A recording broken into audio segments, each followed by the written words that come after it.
In my 20s, I was deeply unhappy and I just wanted my life to work and to find some happiness. And this was playing out because I was destined to find awakening. But of course, I didn't know that at the time. At the time, it was very frustrating. And I didn't understand why I just couldn't seem to feel happy in the way that other people could. I kept trying different jobs, putting on different hats, different identities, different businesses. I just kept trying different things to try and fill this void that was in me of just feeling so unsatisfied with life. I thought if I found the right thing to do, the thing that I was meant to do, that was my purpose, then I would feel happy and satisfied. And yet life would never provide that to me, which I didn't know at the time was a grace. I just thought that I couldn't figure out how life worked. And so I was endlessly trying the next thing and the next thing and just felt like a failure. It felt like everything I did, I either really disliked or that something would happen and I would see, no, this is not the right thing for me. And it took me a long time and a lot of failing and a lot of unhappiness to see that that isn't what life is about and what my life was about. So this really drove me towards awakening without me realizing it at the time. It ended up with me when I was 30 being in a business that had failed, and it really activated what you could call a dark night of the soul. I was completely in despair. I had no idea what to do next. I had all my identity wrapped around that and felt like I'd lost everything. I'd lost my money. I'd lost my business. I didn't know what to do. I didn't know who I was. I was in a place of despair. And this really was the turning point, which was the wake up call for awakening. And although awakening didn't really start here, this was the turning point between me trying to become something in the world and find that longing that I had to feel satisfied in the world outwardly.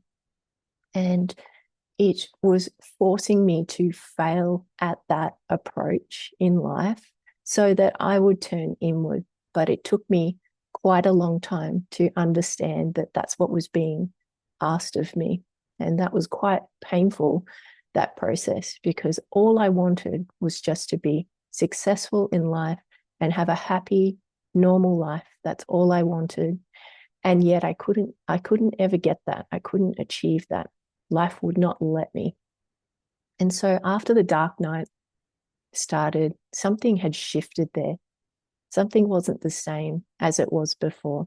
And although I kept trying to create a new identity, I would start again. I would learn something new and start a new job or a new business. Each time it would collapse faster until eventually I could see that me trying to find what I was looking for in the outside world was not going to work, that I had tried everything. I had tried everything that I could think of, and it wasn't going to work for me. And so eventually I started to get the message that maybe there was something else I could do. And this really started to force me to turn inward. And this took a long time. From the dark night, it was probably 5 years for me to really get that message. I really was grasping so tightly at trying to be something in the world and find my happiness that way. But eventually, I started to get it just very, very slowly and started to come across awakening teachings and started seeking eventually. But it was a very slow process and one that I was extremely resistant to. I did not want awakening. I wasn't interested in awakening. I saw it as something that was deconstructing my life that I was trying so hard to put together. And so I was in complete resistance to it. I was fighting awakening. I felt like a victim of awakening. And so I would attend spiritual retreats or gatherings, and it seemed like other people were really interested in awakening and really enjoyed awakening and were really happy to be there. And I felt like I was going there because I had to, because this was like being forced upon me. And so I was in a lot of pain from the resistance that I felt to awakening. And it did take me many years to put down that resistance. It is quite painful to be fighting against something that is happening, whether we like it or not. So for me, the awakening path didn't start as one of curiosity or wanting it or wanting to be a seeker or being interested in it. Nothing like that. It felt like it was completely just forced upon me, and it was just destined to happen. But luckily, eventually, I started to slowly surrender to the process. And it took years to do this, but I started to see that I didn't have a choice in this, that this was happening, and I could either fight against it and suffer, or I could start to just go with it a little bit. And bit by bit, incrementally, I started to surrender to the process. And after many years, I actually started to even enjoy it. And then it sort of swung all the other way to where I was a very ferocious seeker. And then that's all that I wanted. So it's funny how that can happen. So I went from complete resistance to awakening to the opposite, to that's all I wanted and all I thought about. But that took many years for that to happen. But initially, my path was about seeing that I couldn't find what I was looking for, which was very intuitive, something very deep within me, in the outside world. That was the really first realization that I had on this path when I was in my 30s, that it's impossible. What I'm looking for, it's not out there. I can't find it out there. And so it forced me to, there's only one direction left. And I'm just going to have to trust that hopefully this leads somewhere. And I really didn't know, and I didn't understand awakening, and I didn't know what was happening. And it was confusing and scary. But there was just a little part of me that could just trust. Well, it was more like I felt like I had no other option. I really did. It felt like it was that or who knows what. I was depressed and even suicidal at times. I didn't have any other options. It felt like I had to try this and see how far I could go with it, and just see if perhaps that made me happy in some way. And so there was a lot of suffering and a lot of struggle that happened in those years in a pre-awakening phase that led to me understanding what was actually happening, which was I'm going through a spiritual awakening. That took a long time just to get to that, and then to start surrendering to the process of it, and then actually starting to enjoy it. And I started to get more interested in it and enjoy it more when I had a friend that also started the awakening process. And she had found Adyashanti, and we were watching his content together. And that's where it was quite a turning point for me, where I really started to understand a little bit more about what it was that had been happening to me. And previously, I'd been following people on YouTube that were more in the esoteric world, because that's what I was interested in. And they were sort of implying, or the way I understood it was that an awakening happens, you become more spiritual, and then there's nothing you need to do about it. So I didn't understand that I needed to do practice, or I really didn't get it until I started following Adyashanti. And then I realized, okay, so this is a process that has started, not completed, and I need to now work at it.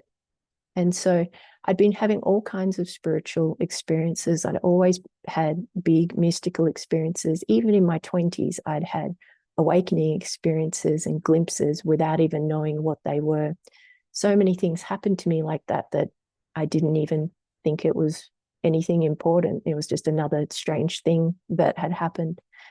And so in my 30s, when things were starting to roll on more with awakening, I was having more of these mystical experiences that we have in the transcendent phase of awakening, where we're transcending the personal story and glimpsing reality. And that was wonderful. I really enjoyed that. And I started to see that awakening might be something that I could enjoy and really surrender myself to. I think those mystical experiences really helped me to see that it was safe, that it was interesting. I became very curious. And so I didn't really know what it is that I was getting myself into, but I saw it as something that could be possibly enjoyable for me. And that really helped. So those glimpses, those transcendent experiences that we have, it's all kinds of different ones, seeing that you're emptiness, seeing oneness experiences, seeing that you're everything, seeing that you're unconditional love, all of these different ones I was having all the time, a lot of them quite rapidly. They were very enjoyable and really helped me to get on board with awakening. It really served a purpose.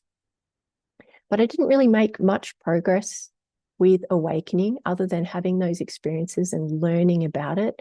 That still took a number of years. And that phase of awakening was quite enjoyable.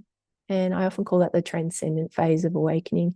It's not really about letting go of identity or really healing the underlying parts that are causing that identity structure to be there. But instead, it's starting to learn what reality is experientially. You're starting to experience reality, starting to understand what awakening is actually about. And so I found that quite enjoyable. But I really had a very still fixed identity structure. And at that stage, it was spiritual in nature. I was working in the spiritual industry as a psychic and past life regressionist and medium and all kinds of things, as well as working in emergency services. So I still had a very fixed identity that was being fed every day while I was in that phase, but starting to really enjoy and understand and surrender to the process of awakening. A big turning point that happened, however, is I was about to go on a silent retreat. And a few days before the retreat, I think it was, I had a big void experience when I was asleep. And I became lucid while I was dreaming. And I had heard about void experiences and I asked to have one. And then everything dropped away. And then I just woke up to my alarm, got on with my day, went to work. And I was at work and something felt different, but I didn't have time to see what that was. I was going about my day. And a few hours into the day, I sat there and had some time. And I thought, what is different here? Something feels very different. I feel a lot better for some reason. And I noticed that the mind was operating very differently, and it was unable to attach to thoughts. Now, there was still a lot of thinking going on. I was noticing even more thinking than normal. And my mind was always very busy, having come from a trauma background, from early childhood trauma. There was a lot of content in there. It was very busy, very anxious. And I could see a lot more thinking even than normal. I was surprised at how much thinking was happening, and yet I couldn't attach to any thought. It's like something had unhooked, and in a sense, it was like a mini mind awakening, and that lasted for about 3 days. And I did consider at that time, maybe I'm awake, maybe this is it. But what it was what I sometimes call like the first identity shift, where really this is the official start line of awakening. And this is where I transferred into what I call the embodiment phase, where the identity structure actually starts to fall apart. So for me, this happened with a void experience that followed a mind awakening that lasted a few days. And then I could really, really understand what a mind awakening was through my own direct experience. I could get it like, right, the mind was unable to attach to thought. I couldn't believe any of the thoughts that were there, but there was so much content going through. And then on the third day, I started to notice that the hooking was happening again. Just bit by bit, the mind was starting to hook and I was starting to believe thoughts. And as it believed thoughts, I was starting to suffer again. There'd been no suffering in those 3 days. I was free. I was at peace. So I understood then where this was heading, but that there was more work to do, because I could see that I was falling back into the trance of separation with the mind, believing the thought processes again until I was asleep again. And so this was the really big transition point that happened, where that was a crack in the identity took place there. And then everything started to change. Initially, in the first year or so after that, it was a physical shifting that was happening. So it was quitting my job, it was stopping my business, it was things in the physical world, ending relationships. Everything started to deconstruct after about a year after that shift happened. And this was not me trying to do that. This is the life just started collapsing. Anything that wasn't supporting the awakening process, that wasn't in alignment with truth, started to fall apart. And for me, I was extremely identified with everything. And so basically everything had to go. And I was actually on board with this, because by this stage, I developed trust in awakening. I was still scared and I was still not enjoying all the changes that were going on, but I had a deep intuition that this was good for me and this was going to lead somewhere that was helpful. And so I just trusted in that. And that really helped me to get through such a difficult stage of deconstruction of my actual life that was happening, which happened over about a year or 18 months, until my life was completely different. I had nothing of the old life left. And so that then started another phase. So a lot of the identity deconstructed just through life changes happening, because I could no longer believe all of those parts of my identity because they weren't there anymore. Life had really taken it from me. But in a way, I had asked for this. And so I had prayed and I had asked for awakening to go as quickly as possible. I said, I will do whatever it takes. And that happened around the time that mini mind awakening happened, somewhere around that time. And I got what I asked for. I really did. And yes, it was painful. And yes, it was a lot of changes, but it part of me knew that this is going to be okay. There was an okayness there. It's like, it's going to be okay. Just don't put yourself back together.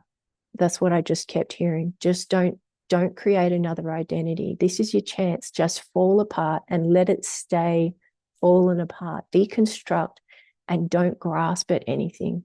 And so I tried so many times and failed at that in the past, of trying to construct another identity each time something had fallen apart. But the difference with this time, after that mini mind awakening, was that I knew, don't do that. That's all you have to do. Just don't put yourself back together and let yourself fall apart completely. So that was one part of what was happening, was a deconstruction of the identity.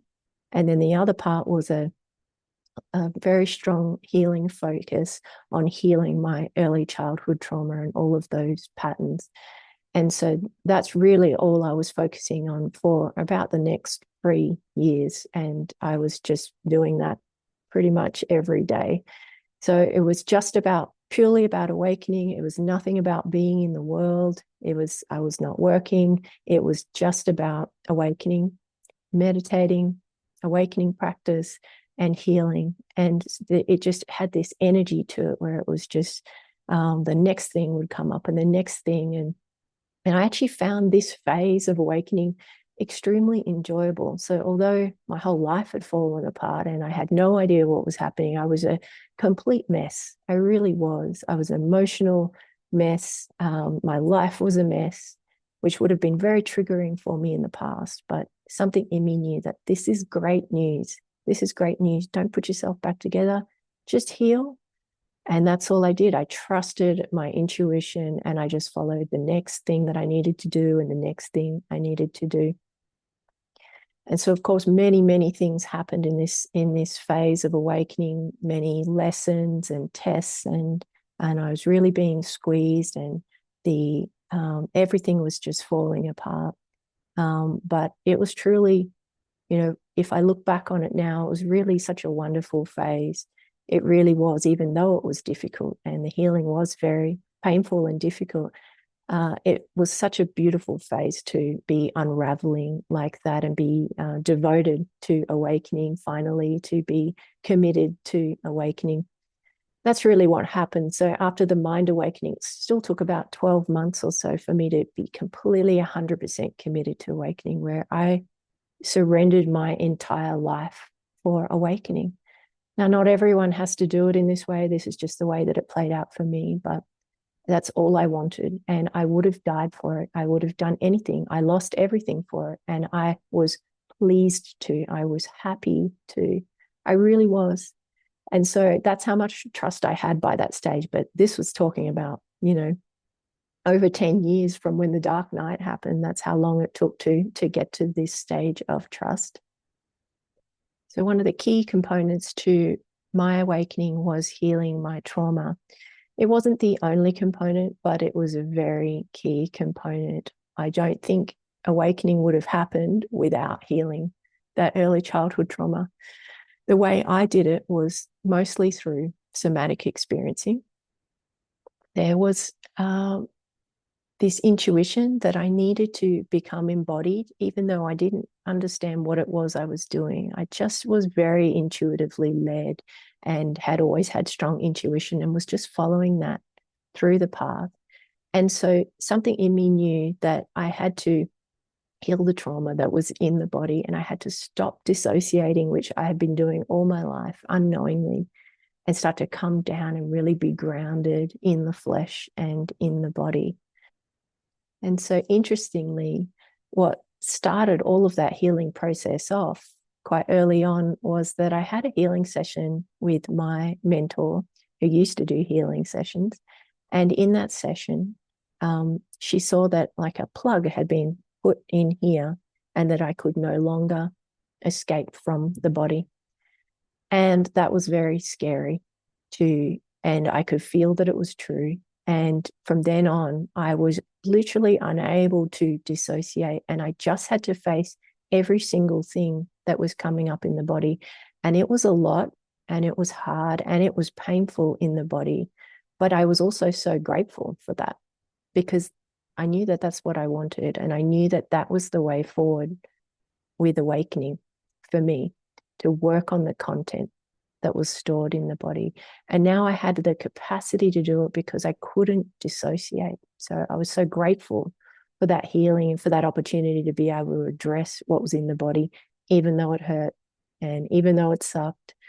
I knew that that was the way forward.